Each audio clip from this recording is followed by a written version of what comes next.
निशंक होई रे मना, निर्भय होई रे मना, प्रचंड स्वविबळ पाठीशी नित्य आहे रे मना, नित्य आहे रे मना. जय शिवदत्त श्री स्वामी समर्थ महाराज की. हॅलो ताई. हा बोला. श्री स्वामी समर्थ. बोला ताई. हा ताई, मी बुलढाण्याहून बोलते. हा बोला ना. हा मथुरा राजपूत माझं नाव आहे. राजपूत आहेत तुम्ही पण? हो राजपूत आहे ताई. मी रोज तुमचे अरे वा. आता जपच करत होते ताई, पण एकदम म्हटलं आता ताईला यावेळेस म्हणजे रविवारी तुम्हाला वेळ असतो हो म्हटलं. हो हो आज हो आधी पण केला होता मी. हो ना. म्हटलं ताईंना कसं आता बिझी असतात ताई पण. हा रविवारी कशी दिवसभर घेते ना, मग रात्री नाही घेत. हो पाहते ना ताई, मी ऐकते ना तुमचं. खरंच खूप बिझी असता तुम्ही. खूप चांगलं वाटलं ताई तुम्हाला बोलून. मला पण खूप छान वाटलं. हो ना. मी अनुभव सांगते ताई. पहिले मी माझ्या भाडेकऱ्यांचं सांगते. त्यांना त्यांना मी सांगितलं तसं मी तुमचा अनुभव शेअर करणारी म्हटलं. आता आता 6 दिवस अगोदर ते अक्कल याला गेली होती ताई, तुळजापूर. आणि तुळजापूरला जाणार होते ते. म्हटलं अक्कलकोटला पण जात म्हणे ताई, दूर आहे म्हटलं. काहीच दूर नाही, जा म्हटलं तुम्ही.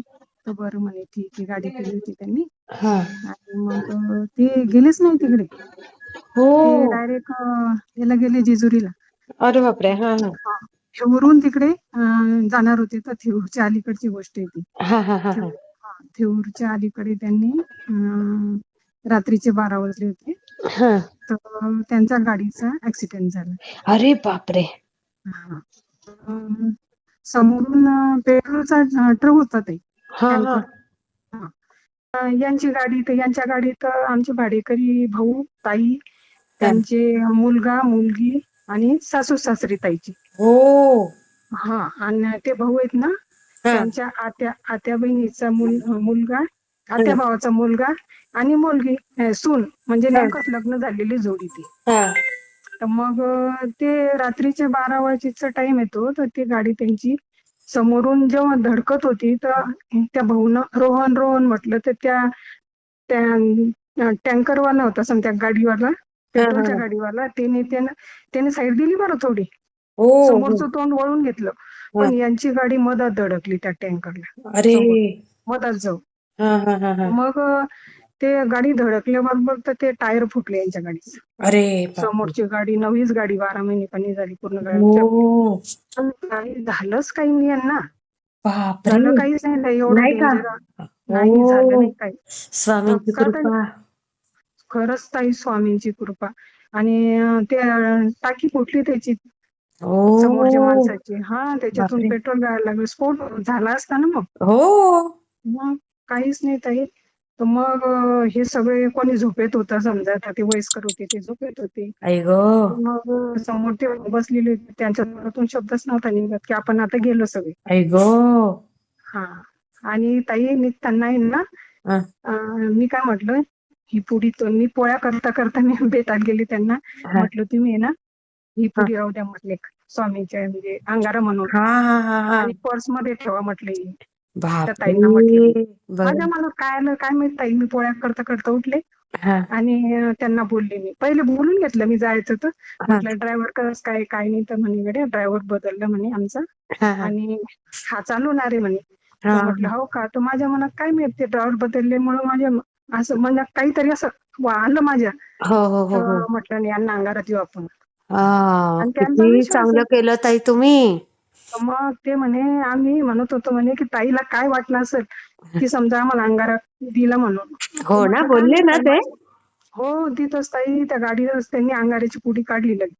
आणि ताईनं मला अंगारा याच्यासाठीच दिला होता म्हणे. ते स्वामींनीच बुद्धी दिली हो ताई. खरंच त्या अंगाऱ्यामुळे आम्ही वाचलो म्हणे, घरी आलो. बापरे, केवढा मोठा अनुभव आहे हा. खूप खूप मोठा अनुभव आहे. गाडी म्हणजे अशी झालेली होती त्यांची, पूर्ण टायर फुटून पुढचं समोरचं पूर्ण हे झालेलं आहे. बापरे. आणि यांना काहीच धक्का नाही ताई, काहीच नाही. बापरे. मग ती गाडी पोलीस स्टेशनला गेली. पोलीस स्टेशनला गेली तिथे. हा. तर मग तिथे गेलो म्हणे तर लगेच स्वामी समर्थाचं केंद्र म्हणे मोठं. ओ बघा म्हटलं बापरे. तुम्हाला तो एक अनुभव आला. खरंच म्हणजे खरंच. आम्ही रडलो म्हणे आम्ही तिथं जाऊन की आज ताईनं आम्हाला दिली म्हणे तर आम्ही म्हणजे आलोच नसतो. खरंच ताई फार हो मोठा अनुभव. खूप मोठा अनुभव तो. खरंच आणि खरंच. त्यांचा मुलगा म्हणजे आम्ही नेतो त्याला केंद्रात त्याला ते तारक मंत्र ते सगळं म्हणतात. हा. 3 वर्षाचा मुलगा आहे त्यांचा. हा. आणि हा. आणि दुसरा अनुभव सांगते मी हा. शॉर्टकटच. आम्ही आता अधिक मास मध्ये अक्कलकोटला गेलो होतो. अरे वा. हो जाऊन आलो मी. हा. मी माझे मिस्टर माझा मुलगा हा. माझी मोठी ताई माझी मैत्रीण होती. अरे वा. ताई कुठे आणि असते? ताई चांदवला असते ते. हो का. हा हा हा. चांदवड म्हणजे बुलढाण्याहून 30 किलोमीटर येते गाव. अच्छा अच्छा. हा हा. हा तिला बोलवून घेतलं होतं मी. हम्म. आणि माझ्या मुलाचा मित्र होता गल्लीतलाच. हा. मग गेलो आम्ही हा. अक्कलकोटला गेलो. हा. तर गाडीत बसलेलो होतो. बसनेच गेलो होतो आम्ही. हा हा. कारण गाडी करायची तर हे म्हणे 7-8 हजार रुपये खर्च सांगून राहिले म्हणे. अरे बापरे. हे पण शिक्षक आहेत ते आमच्या घरचे पण. अरे वा. हा. हो हा. तर मग काय दिवसाच ते महिलांचं अर्ध तिकीट झालं. इतका आनंद झाला म्हटलं चला आता. असं नाही तर नाही म्हणत नाही ते पण म्हटलं चला आता अर्ध तिकीट म्हटल्यावर आपण बसनीच जाऊ म्हटलं. चांगलं एन्जॉय पण होते म्हटलं. मग निघालो. तर एक ताई होत्या नांदेडला जायचं होतं त्यांना मॉविडियन होते त्या. सरचिची होती ती आणि तिचे बाबा होते. मग ती गप्पा करत होती कुठं चालल्या काय चालल्या म्हटलं आम्ही अक्कलकोटला चाललो. म्हणे तिथे काय म्हटलं ती आम्ही समर्थ हमारा भगवान आहे हिंदीत बोलत होती काही मराठीत बोलत होती मी तिला. मग ती म्हणे काय म्हणे काय होतं म्हणे तिथं जाऊन जसं तुम्ही काय मागता. म्हटलं काही नाही मन्नत पुरी होती म्हटलं तिथे जाऊन. बरोबर आहे. हो. ती म्हणे ताई माझ्यासाठी मागता का. म्हटलं काय बरं मला वाटलं तिचं लग्न झालं असं. तर म्हणे ताई माझं लग्न नाही होऊन राहिलं. अरे बापरे. आणि बुलढाण्याचीच होती ती. पण आता हे मोठं शहर आहे असं ओळखीची नव्हती एवढी. मग म्हणे माझ्यासाठी मागसाल का म्हणे तुमच्या देवाला. तुमचं आमचं देव एकच आहे म्हटलं. काय म्हटलं तर म्हणे ताई माझं लग्न झालं म्हणे 5 बहिणी म्हणे मी शेवटची म्हणे. माझं लग्नच नाही होत म्हणे. अगं बाई. हा तर म्हणे सांगसाल ना देवाला. म्हटलं नक्की सांगेल म्हटलं. काही उतरताना पण सांगाच म्हणे दीदी सांगा बरं. मी वटवृक्षाच्या खाली बसून तिथे अक्कलकोटला तिच्यासाठी स्पेशल स्वामींना सांगितलं. पण नंबर नाही घेतला मी तिचा की समजा तुझं 12 महिन्यात नक्की होईल म्हटलं. असं सांगून होईलच ताई. असं वाटतं की त्या लोकांचा पण किती विश्वास आहे ना. हो मग खरंय. खूप छान ताई. मी शेअर करते. पुढचं सांगते थोडं. सांगा. सांगते. मग गेलो अक्कलकोटला तिथे पोहोचलो. रूम केली फ्रेश झालो. मग दर्शनाच्या बारीत लागलो. तर गेट बंद झालं ताई. गुरुवार होता. गेट बंद झाला मग. आणि आम्ही हारण ते घ्यायला लागलो तिच्यामुळं गेट बंद झालं. मग आम्ही पेढे वगैरे घेतले. आणि 50 रुपये माझी शिल्लक त्या ताईकडे गेले. मग गेलो तर अशी देवाला म्हणजे स्वामीला असे म्हणून राहिले स्वामी लवकर गेट उघडाव म्हटलं आम्ही आरतीसाठी आलो. गुरुवार होता. खरंच ताई गेट उघडला. आत गेलो आम्ही आरतीला. मग आरती झाली आमची. आरती करून बाहेर आलो. उशीरच लागला. बाहेर आलो. मग हे आमच्या पुढे आम्ही बायका मागे होतो.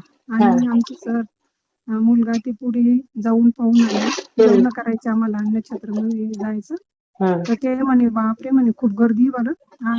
लागणं शक्य नाही. 10 वाजत होते ताई. म्हटलं असं तर नाही होणार म्हटलं. आम्ही पाहिलीच नाही ती रांग. आम्ही इकडेच होतो अलीकडे. म्हटलं असं तर नाही होणार की आपण बिना प्रसादाचे घेतो. तर ते म्हणे तू पाय म्हणे आता जाऊन. म्हटलं बघते मी. मग गेलो ताई तर ते रात्रीचा प्रवास करून आलेले असतात. वाले ते कोणी बाळ झोपलेले. राजी अशा झोपलेल्या खाली बसून खूप होती लगत. 10 वाजत होते.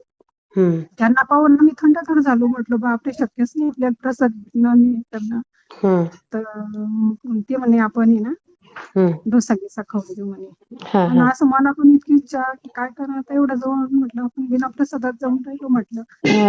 आम्ही असं आमच्या ह्याच्यात तिथून त्या रांगीकडून थोडं अलीकडे आलो आणि असं उभं राहिलो आम्ही सगळेजण. आमच्यातच बोलत होतो आम्ही. तर एक दादा आले, धोतर घातलेली होती, पांढरा शर्ट. आणि बरं आम्ही आमच्यात बोलत होतो ना, त्यांना काही आम्ही बोललो नाही, काही नाही. आणि आम्ही असं जोरानं पण नव्हतो बोलत. ते काय म्हणतात, जा ना घ्या ना प्रसाद म्हणे, रांगेत लागा ना म्हणे तुम्ही. बापरे. हो ताई, रांगेत लागा ना म्हणे. एवढे हे जी लाईन आहे ना म्हणे, 15 मिनिटात 1000 लोक आतमध्ये जातात म्हणे, 1000 लोक बाहेर निघतात म्हणे. 15 मिनिटाला, दर 15 मिनिटाला. बापरे. आणि काय म्हणे अर्धा तासात तुम्ही जाता म्हणे. आम्हाला एकदम आश्चर्य वाटलं ताई की हे असं का म्हणताय. आणि त्यांच्या याच्यावर शब्दावर खरंच आम्ही रांगेत लागलो ताई. अरे वा. लाईन मध्ये होत. मग मला हे थोडं असं म्हणजे वाटलं बरं की स्वामींनीच सांगितलं तुम्हाला ताई. मग खरं आम्ही लागलो त्या लाईन मध्ये. तर खरंच ताई 10ला लागलो ना, तर 10:30 आम्ही खरोखर आम्ही त्या दादांनी जसं सांगितलं 15 मिनिटात लाईन मध्ये लागा, 15 मिनिटात तुम्ही बाहेर निघता, तर अर्ध्या तासात आम्ही बाहेर आलो. अरे वा. किती छान बघा. आणि माझी मैत्रीण जी होती सोबत, तर ती स्वामी समर्थाचं 4-5 वर्षापासून करते. मग ती म्हणे ताई तुला काही समजलं का. म्हटलं कशाचं ग. तर म्हणती ती कोण होती बरं. म्हटलं अगं माझ्या पण लक्षात आलं, पण म्हटलं यांना काही ते समजणार नाही. म्हटलं हे म्हणतील की काही म्हणतील, म्हणून मी काही सांगितलं नाही. तर म्हणे म्हटलं स्वामीच होते ना. हो म्हणे माझ्या पण लक्षात आलं. आपण तर आपल्यात बोलत होतो म्हणे, कसं कळलं म्हणे. आता किती लोक आहे म्हणे ते, पण आपली इच्छा होती ना प्रसादाची. तर खरोखर स्वामी खरोखर कोणत्या ना कोणत्या रूपात येऊन पूर्ण करतात. खरं ताई. खूप छान अनुभव तुमचे. भरपूर अनुभव येत आहे. मी नंतर करत जा ताई रोज फोन. मी शेअर करते. श्री स्वामी समर्थ ताई. स्वामी समर्थ ताई. खूप चांगलं वाटलं. मला पण आवडलं. खूप छान वाटलं. चालेल. श्री स्वामी. मला कसा वाटला ते मला कमेंटमध्ये नक्की सांगा. आणि व्हिडिओ आवडला असेल तर लाईक, शेअर आणि सबस्क्राईब करायला विसरू नका. आणि हो, तुमचेही असेच काही अनुभव असतील तर या दिलेल्या नंबरवर रात्री 9 ते 10 ह्या वेळेमध्ये तुम्ही शेअर करू शकता.